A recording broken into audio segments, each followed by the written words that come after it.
Les étirements font maintenant partie intégrante des entraînements et de la vie du sportif, mais il fait aussi partie de sujets controversés concernant leur utilité sur la santé et sur la performance du sportif. Autrefois, on utilisait les étirements uniquement dans un but de gain de souplesse ou pour se préparer à des amplitudes articulaires extrêmes. Mais ils ont petit à petit pris part à la performance et à la préparation physique du sportif. Dans les années 2000, un focus a été mis par les auteurs sur les aspects négatifs des étirements. Mais depuis 2010, de très nombreuses études sont sorties pour mettre en lumière les conséquences réelles d'un étirement sur la performance et sur la santé d'un sportif. En fait, les étirements, pour réellement comprendre leur impact et leur utilité sur la performance du sportif, il faut déjà connaître tous les types d'étirements qui existent, savoir ce qui se passe anatomiquement lors d'un étirement, comment les pratiquer, dans quel but, pour être le plus pertinent possible lorsqu'on fait un étirement et pour pouvoir optimiser sa performance physique. En fait, si on prend la définition du dictionnaire, on obtient l'action de s'étirer. Sauf que ça ne nous apprend absolument rien sur ce que l'on a besoin de savoir. Donc si on doit approfondir la définition nous-mêmes, on pourrait obtenir que c'est une pratique corporelle destinée à développer la souplesse corporelle ou à préparer le corps à l'exercice et à favoriser la récupération consécutive à un effort physique. Dans la pensée commune, on pratique les étirements pour travailler la souplesse, la mobilité articulaire ou la raideur musculaire, dans le but soit d'être plus souple ou soit de relâcher les tensions musculaires pour pouvoir récupérer plus rapidement. Alors tous ces termes appartiennent au langage courant, mais il faut quand même distinguer leur signification particulière. La souplesse, c'est une qualité physique désignant l'aptitude à atteindre de grandes amplitudes articulaires lors d'un mouvement simple ou combiné. La mobilité articulaire, c'est la référence générale de mesure de la souplesse. On caractérise la mobilité articulaire comme la capacité et la propriété qu'a l'homme d'exécuter des mouvements de grande amplitude faisant jouer une ou plusieurs articulations. Et la raideur, c'est la capacité d'un muscle à s'allonger puis à retourner à sa longueur initiale une fois la contrainte disparue. Une petite parenthèse, en biomécanique, les termes raideur, compliance et élasticité sont synonymes. Par exemple, une grande élasticité est synonyme de meilleure compliance ou de plus faible raideur. Mais il faut aussi connaître quelle est la différence entre assouplissement et étirement. Alors, les méthodes de sollicitation sont les mêmes pour ces deux méthodes, mais la principale différence c'est le temps de maintien du geste effectué. Pour les assouplissements par exemple, on utilise des temps de maintien beaucoup plus longs dans le but de gagner en souplesse et en mobilité articulaire. Cette méthode elle est principalement utilisée par les sportifs ayant des besoins très précis dus à leur pratique sportive, comme par exemple la gymnastique, la danse, les sports de combat et certaines spécialités d'athlétisme. Alors que les étirements, eux, sont effectués avec des temps beaucoup plus courts, ce qui entraîne seulement le maintien de la mobilité articulaire. Il existe plusieurs terminologies pour classifier les étirements, mais si on doit avoir une vue d'ensemble, ça serait celle-ci. Les étirements sont classés en deux sous-catégories, statiques et dynamiques. Les étirements statiques, eux, peuvent être soit passifs, soit actifs, avec le contracté relâché, l'antagoniste contracté et le contracté relâché, antagoniste contracté. Les étirements dynamiques, eux, ils peuvent être balistiques, proprioceptifs, activo-dynamiques ou actifs isolés. Comme vous pouvez voir, il existe une multitude de modalités d'étirement et leurs effets et leur intégration dans la séance est différente pour chacun d'entre eux, mais toujours par rapport à nos propres besoins personnels. Mais avant d'apprendre comment les utiliser et lesquels utiliser, il faut déjà savoir ce qu'il se passe lors d'un étirement. Lors d'un étirement, 4 éléments essentiels sont mis en jeu. Le muscle, le tendon, le tissu conjonctif et les mécanismes de physiologie nerveuse. Pour comprendre un étirement, il faut percevoir les structures anatomiques mises en mouvement. La catégorie de muscle le plus souvent étiré, c'est le muscle strié squelettique. Un muscle squelettique est un organe composé de fibres musculaires, de tissus conjonctifs, de vaisseaux sanguins et de nerfs. Si on observe l'organisation structurelle d'un muscle squelettique du plan superficiel vers le plus profond, on peut voir que le muscle squelettique est enrobé dans une membrane de tissu conjonctif appelée épimysium. Le muscle est composé de faisceau lui-même enrobé dans une membrane de périmysium. Le faisceau est composé de fibres musculaires enrobées dans une membrane d'endomysium et de sarcolème. Et chaque fibre musculaire est composée de myofibrille, qui est lui-même composé de myofilaments, disposés en unités cylindriques appelées sarcomères. Le tissu conjonctif, c'est un tissu élastique assurant le maintien et le lien entre les différentes structures anatomiques qui composent le corps. Il existe différentes composantes du tissu conjonctif. Le tissu conjonctif extramusculaire, ce sont les aponevroses ou fascias, qui sont des revêtements extensibles du tissu conjonctif dense et irrégulier qui recouvre l'épimysium. Ils sont souvent appelés aussi myofascias. Le tissu conjonctif intermusculaire, ces fascias ont un impact sur la manière dont le muscle réagit, mais aussi sur les interactions entre les muscles d'un même groupe, synergiques ou antagonistes. Il va se produire des forces de cisaillement entre les muscles, qui vont avoir une incidence sur le niveau de force, et qui peuvent participer à l'augmentation de la raideur d'un groupe musculaire. Et enfin, le tissu conjonctif intramusculaire, c'est comme nous l'avons vu dans la description du muscle. Ces tissus conjonctifs sont l'épimysium, le périmysium et l'endomysium. Ils peuvent fusionner à l'extrémité des fibres musculaires et former un tendon. Et le tendon, c'est ce qui relie les muscles aux os, à la peau ou à d'autres muscles. Il ne sert pas seulement à la mobilisation de nos os, mais il est aussi capable d'encaisser des contraintes mécaniques énormes. Alors le tendon, c'est un dérivé d'aponévrose, il est constitué à 70% de fibres de collagénique, et c'est un tissu dense et très peu vascularisé. Maintenant, observons le comportement mécanique de l'unité tendinomusculaire à l'étirement. Commençons par la tension active et passive. Alors, je vais d'abord l'expliquer simplement sans rentrer dans les détails, puis on approfondira avec les termes adéquats. Alors, si on simplifie la tension active et passive, je dirais que lorsque l'on étire un muscle actif, c'est-à-dire un muscle que l'on contracte, la force d'opposition de résistance à l'étirement produite est uniquement active, développée par la composante contractile.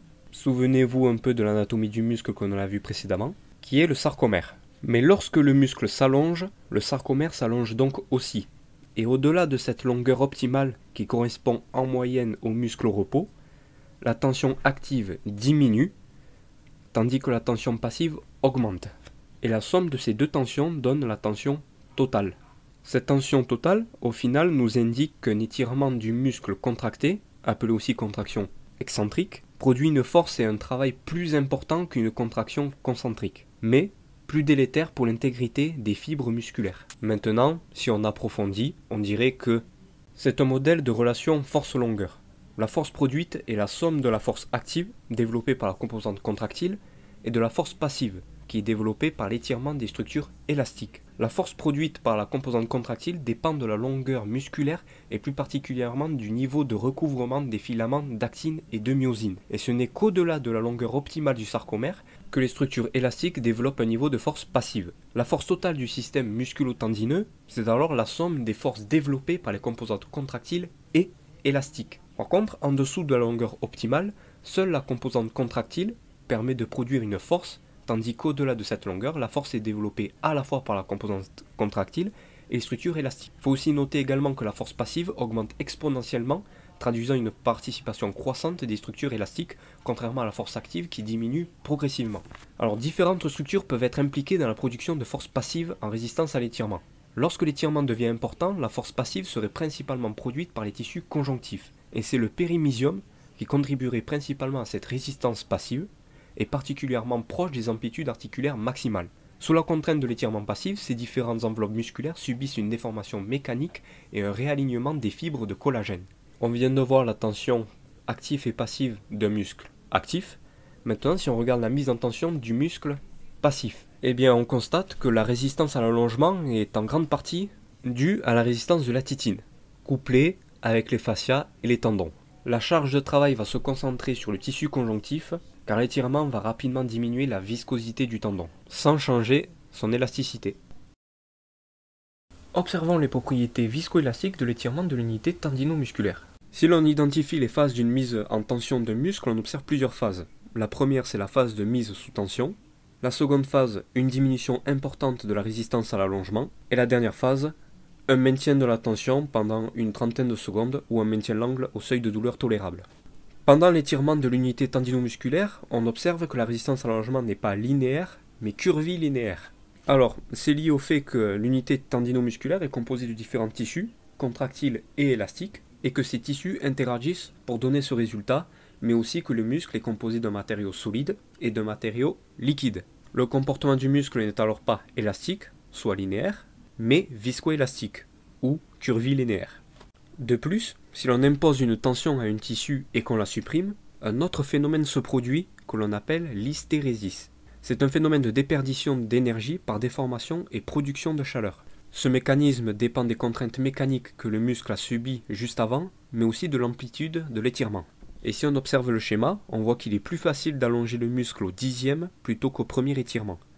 Il oppose moins de résistance car il subit moins de contraintes internes. Mais, au-delà d'un certain nombre de cycles, la déformation risque d'être durable et le muscle ne peut plus revenir à sa longueur initiale parce que l'on dépasse la zone d'élasticité et qu'on rentre dans la zone de plasticité du tissu, soit de la rupture des fibres musculaires.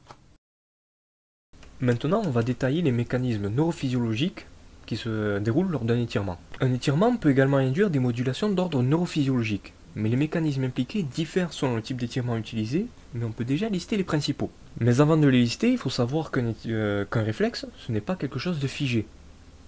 L'implication de réflexe n'est pas synonyme d'une réponse unique, stéréotypée, qui se reproduit à chaque fois à l'identique. Ils sont modulés en fonction du contexte, de la tâche à réaliser, mais aussi dans l'état initial dans lequel ils se trouvaient au moment où ils sont sollicités. Le réflexe myotatique, qui face à un étirement important ou soudain, des fuseaux neuromusculaires, une contraction musculaire du muscle étiré se met en place. Ensuite, le réflexe myotatique inverse, qui, après l'activation des organes tendineux de Golgi, par une trop grande tension exercée sur le tendon, un relâchement musculaire du muscle ciblé est mis en place, et le réflexe d'inhibition réciproque, qui, lorsque l'on active un muscle, par exemple en flexion, son antagoniste, c'est-à-dire le muscle qui permet le mouvement opposé, est inhibé et relâché.